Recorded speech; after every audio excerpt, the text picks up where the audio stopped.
Hello दोस्तों, स्वागत है आपका हमारे यूट्यूब चैनल याहू बाबा पे। ये हमारा पीएचपी कोर्स से रिलेटेड 68 ट्यूटोरियल है और इस कोर्स में आप पीएचपी स्ट्रिंग के सर्च से रिलेटेड फंक्शन सीखने वाले हैं। यहाँ देखिए, यहाँ पर हमारे पास एक लिस्ट है जिसमें हमने 5 अलग अलग तरीके के स्ट्रिंग में सर्च करने से रिलेटेड आपको फंक्शंस दिखाए हैं। जैसा कि आपने हमारी पिछली वीडियो में देखा था जिसमें हमने आपको किसी स्ट्रिंग के अंदर दूसरा स्ट्रिंग को कैसे फाइंड करते हैं और उसकी पोजीशन को कैसे रिटर्न करते हैं ये सीखा था। बिल्कुल ये फंक्शंस भी जो हैं सेम ही वर्क करते हैं, मगर ये कोई पोजीशन रिटर्न नहीं करेंगे, ये रिटर्न करेंगे एक स्ट्रिंग। तो ये पहले समझते हैं ये सारे स्ट्रिंग के फंक्शन जो हैं ये कैसे वर्क करते हैं और ये रिटर्न कैसे करते हैं एक स्ट्रिंग को। यहाँ देखिए, यहाँ पर हमारे पास एक वेरिएबल है a और उसके अंदर हमने एक स्ट्रिंग वैल्यू स्टोर कराई है। अब मैं स्ट्रिंग के अंदर कोई दूसरा स्ट्रिंग सर्च करना चाहता हूँ। देखिए, जैसे मैं इसमें सर्च करना चाहता हूँ PHP। अब PHP देखिए 2 बार आ रहा है, एक बार यहाँ पे आ रहा है और सेकंड टाइम यहाँ पे आ रहा है। तो इस तरह की सर्च करने के लिए मैं यहाँ पर जो अपना PHP का फंक्शन यूज करूंगा उसका नाम है str। अब ये स्ट्रिंग का जो ये फंक्शन है इसके अंदर बेसिकली 3 पैरामीटर होते हैं। सबसे जो पहला पैरामीटर होता है वो होता है स्ट्रिंग। जैसे कि आप यहाँ पे देख रहे हैं हमारा वेरिएबल a जो है वो एक स्ट्रिंग है, उसको हम यहाँ पे लिख देंगे।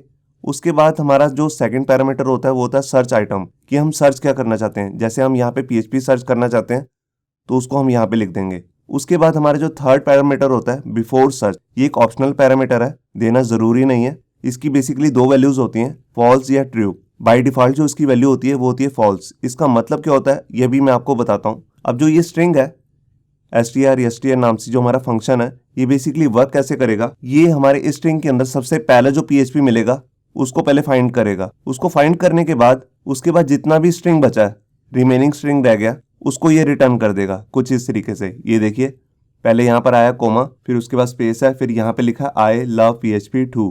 तो ये जो फंक्शन है हमारा str ये बेसिकली पहला जो हमारे को सबसे पहला PHP मिलेगा उसके बाद का जो रिमेनिंग स्ट्रिंग होगा उसको रिटर्न करता है। और अगर हम यहाँ पर जो हमारा ये थर्ड पैरामीटर है बिफोर सर्च, इसमें डाल देते हैं ट्रू। जैसे कि मैंने आपको बताया था इसकी 2 ही वैल्यूज होती हैं, फॉल्स या ट्रू। अगर हम इसमें ट्रू डाल देते हैं तो ये PHP से लेफ्ट वाली साइड का जो जितना भी स्ट्रिंग है उसको रिटर्न कर देगा, मतलब कि आई लव को। अब इसी फंक्शन से रिलेटेड एक दूसरा फंक्शन भी है जिसका नाम है strchr। ये बिल्कुल सेम ही वर्क करता है str की तरह। इसके अंदर के पैरामीटर जो हैं वो भी बिल्कुल सेम है और इसकी वैल्यू भी बिल्कुल सेम ही रिटर्न होती है। तो इन दोनों में से आप कोई भी फंक्शन यूज कर सकते हैं क्योंकि दोनों की वर्किंग बिल्कुल सेम है। इसके बाद जो हमारा तीसरा फंक्शन है उसका नाम है strrchr। ये इसी का रिवर्स ऑर्डर होता है, मतलब कि जो इसमें सर्च करते हैं हम यहाँ पर, ये लास्ट से शुरू होता है, मतलब कि रिवर्स ऑर्डर में। इसको लास्ट में जहां सबसे पहले PHP मिलेगा उसके बाद का जो ये स्ट्रिंग है इसको रिटर्न कर देगा। ये देखिए, इसके बाद आ रहा था स्पेस टू एक्सक्लेमेशन। तो जो ये तीनों फंक्शंस हैं ये बेसिकली हमारे को रिटर्न में एक स्ट्रिंग ही देने वाले हैं। और जो ये तीनों फंक्शंस हैं इनकी एक बात और भी है कि ये सारे जो हैं ये केस सेंसिटिव फंक्शंस हैं। केस सेंसिटिव का मतलब क्या है यहाँ पर, कि इसमें अगर हम सर्च कर रहे हैं स्मॉल लेटर में जितने भी PHP के लेटर्स हैं उनको अगर सर्च कर रहे हैं तो अगर कहीं पर बीच में कैपिटल लेटर में PHP लिखा हुआ है तो ये उसको इग्नोर कर देगा। इसका मतलब है कि ये दोनों के कैरेक्टर्स तो सेम है बेसिकली, मगर ये स्मॉल लेटर में और ये कैपिटल लेटर में है, इसीलिए ये दोनों अलग अलग हैं। इसी से रिलेटेड हमारे पास एक फोर्थ फंक्शन है जिसका नाम है str। ये फंक्शन भी बिल्कुल str फंक्शन की तरह ही काम करता है, मगर ये केस इंसेंटिव फंक्शन है। यहाँ देखिए, अगर हमारे पास यहाँ पर वही स्ट्रिंग है और अगर हम इसमें से PHP जो हमारा कैपिटल लेटर में लिखा हो इसको सर्च करते हैं, मतलब कि इस वाली टर्म को अगर हम बीच वाले पैरामीटर में डाल देते हैं सर्च में, तभी ये पहले वाले ही PHP को पिक करेगा और उसके बाद में जितना भी स्ट्रिंग है उसको रिटर्न करेगा। ऐसा क्यों? क्योंकि ये एक केस इंसेंटिव फंक्शन है। ये सिर्फ कैरेक्टर्स को मैच करेगा, ना कि उनका केस सेंसिटिव फीचर को।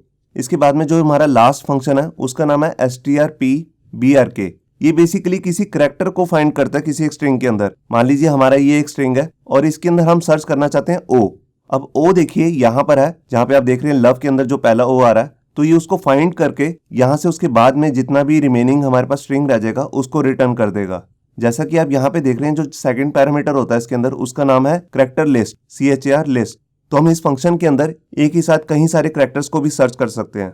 तो आइए देखते हैं प्रैक्टिकली कि हम इन सारे फंक्शंस को कैसे यूज कर सकते हैं। यहाँ देखिए, HTML के एडिटर में मैंने अपनी एक फाइल बना ली है string.php और इसके अंदर यहाँ पर मैंने एक वेरिएबल लिया है str और इसके अंदर यहाँ पर मैंने एक स्ट्रिंग वैल्यू स्टोर कराई है। अब इस स्ट्रिंग के अंदर मैं कुछ सर्च करना चाहता हूँ जैसे वर्ल्ड, तो उसके लिए मैं यहाँ पर अपना फंक्शन यूज करूंगा str। तो देखिए, उसके लिए मैं यहाँ पर लिख लेता हूँ echo और यहाँ पे मैं अपना फंक्शन लिख लेता हूँ str। अब इस फंक्शन के अंदर बेसिकली हम जो पहला पैरामीटर देंगे वो है स्ट्रिंग का नाम। तो हमारा स्ट्रिंग है वो है str। उसके बाद जो हमारा दूसरा पैरामीटर होगा वो है सर्च टर्म, कि हम इसके अंदर सर्च क्या करना चाहते हैं। तो देखिए मैं कोट्स के अंदर यहाँ पे लिख दूंगा वर्ल्ड। ये देखिए अब ये फंक्शन बेसिकली करेगा क्या, जहां पर भी इसको सबसे पहला वर्ड मिलेगा, देखिए जैसे यहाँ पर इसके बाद का जितना भी रिमेनिंग स्ट्रिंग है ये इसको रिटर्न कर देगा। मैं यहाँ पर फाइल को सेव करता हूँ और ये देखिए यहाँ पर इसने उसके बाद जो भी आ रहा था वर्ल्ड और उसके बाद डॉट लगाया, उसके बाद जितना भी रिमेनिंग स्ट्रिंग था उसको इसने रिटर्न कर दिया। और अगर मैं यहाँ पर आकर इसका थर्ड पैरामीटर मतलब कि बिफोर सर्च में यहाँ पर वैल्यू दे देता हूँ ट्रू। मैं यहाँ पर मैंने फाइल को सेव किया और ये देखिए यहाँ पर इसने इस स्ट्रिंग के लेफ्ट में जितना भी स्ट्रिंग आ रहा था, देखिए जैसे हेलो आ रहा था और स्पेस आ रही थी, वो इसने यहाँ पर रिटर्न कर दिया। अब जैसा कि मैंने आपको बताया था कि ये जो हमारा फंक्शन है ये केस सेंसिटिव फंक्शन है, तो इसके अंदर अगर मैं यहाँ पर देखिए जैसे यहाँ पर सर्च करता हूँ वर्ल्ड ऐसे, मतलब कि जिसमें W जो है वो कैपिटल लेटर में, अब बिल्कुल ऐसा वर्ड ऊपर नहीं है स्ट्रिंग में, तो देखते हैं अब ये क्या रिटर्न करेगा। तो देखिए इसने कुछ भी रिटर्न नहीं किया क्योंकि इसे ये बिल्कुल भी कहीं पर भी मिला ही नहीं। तो इसके लिए अगर हम यहाँ पर कोई केस इंसेंटिव फंक्शन यूज करना चाहते हैं तो उसको भी यूज कर सकते हैं। देखिए उसके लिए हमारे पास यहाँ पे फंक्शन है str। यहाँ पे i का मतलब है इंसेंटिव, मतलब कि केस इंसेंटिव। अब मैं अगर इसको सर्च करूंगा तो ये हमारे को रिटर्न कर देगा उसके लेफ्ट वाली साइड का, क्योंकि देखिए मैंने यहाँ पर जो थर्ड पैरामीटर है उसे ट्रू दिया हुआ है। और अगर मैं इस ट्रू को हटा देता हूँ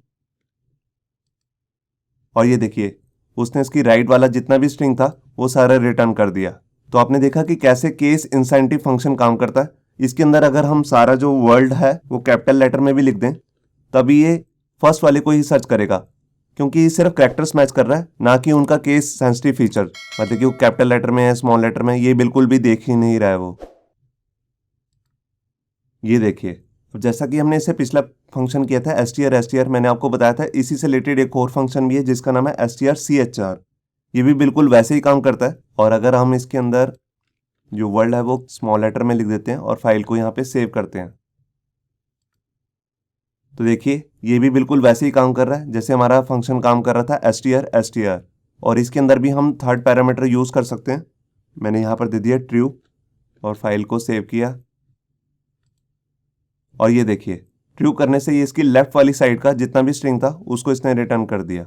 अब हम इसका रिवर्स ऑर्डर वाला फंक्शन देखते हैं, जिसके अंदर यहाँ पर str के बाद मैं एक r और डाल दूंगा। इसका मतलब हो जाएगा ये रिवर्स चेक करना शुरू करेगा।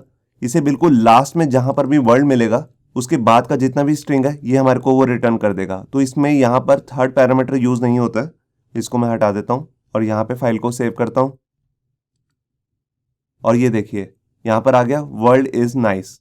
तो उसको जो लास्ट लाइंस मिली है वो बिल्कुल लास्ट से मिली है, इसने इस वाले वर्ड को सर्च किया है ना कि इस वाले को। तो आपने देखा कि हम रिवर्स ऑर्डर में भी सर्च कर सकते हैं किसी भी चीज को।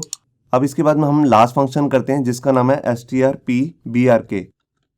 ये फंक्शन बेसिकली किसी करेक्टर को फाइंड करने में यूज होता है। तो देखिए जैसे मैंने यहाँ पर सिंपल एक ही करेक्टर लिख दिया ई। अब देखिए जो इसे पहला ई मिलेगा उसके बाद जितने भी करेक्टर्स हैं यहाँ पर उसको ये रिटर्न कर देगा।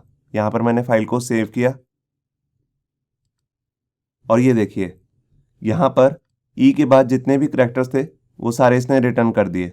इसी फंक्शन के अंदर एक फीचर और भी है कि हम इसके अंदर मल्टीपल करेक्टर्स भी एक ही बार में फाइंड कर सकते हैं। तो उसके लिए मैं यहाँ पर ई के साथ देखिए जैसे मैं लिख देता हूँ ओ। अब ये क्या करेगा, ई और ओ में से जोन सा भी इसे सबसे पहले मिलेगा स्ट्रिंग के अंदर उसके बाद का ये स्ट्रिंग हमारे को रिटर्न कर देगा। तो देखिए यहाँ पर मैंने फाइल को सेव किया और ये देखिए इसे सबसे पहले मिला ई, उसके बाद इसे जितना भी वर्ड था वो उसने यहाँ पे रिटर्न कर दिया। और अगर मैं यहाँ पर जाके थोड़ा सा चेंज कर देता हूँ, यहाँ पे मैं लिख देता हूँ WO, तो देखिए इसे जहाँ पर भी सबसे पहले W मिलेगा या O में से कोई भी मिलेगा उसके बाद का ये सारा स्ट्रिंग हमारे को रिटर्न कर देगा। तो देखिए यहाँ पर मैंने फाइल को सेव किया